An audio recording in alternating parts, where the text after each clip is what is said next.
कौनसी बिल को मंजूर करेंगे कि नहीं 3 मास भितर निष्पत्ति नेबे राष्ट्रपति। सुप्रीम कोर्ट ये ऐतिहासिक राय।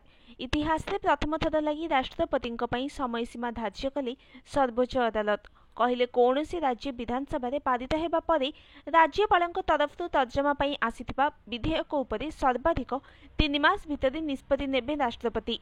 जस्टिस जे बी पड़ेवाला एवं जस्टिस आर महादेवन को नहीं गठित 2 जणिया खंडपीठ एक मामलार शुणाणी कर राष्ट्रपति को यह डेडलाइन देछंती। बिल को मंजूरी देबे कि देबे नहीं से संपर्क में राष्ट्रपति 3 मास भितर निष्पत्ति नेबा उचित। ताठारु अधिक विलंब हेले यार उचित कारण दर्शाइबाकु पड़िबो एवं संपृक्त राज्य को सूचित करिबाकु पड़िबो। राज्य माननकु मध्य ए दिगरे सहयोग करिबाकु कहिसेंती सुप्रीम कोर्ट।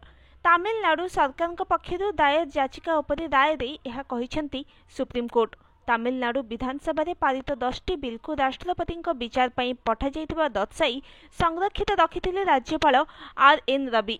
तेबे मामलार शुणाणी करी राज्यपाल एभली कार्यानुष्ठान को त्रुटिपूर्ण और बेआईन दर्शाइबा सहित 10टी बिल उपरे मोहर लगाइछंती सुप्रीम कोर्ट।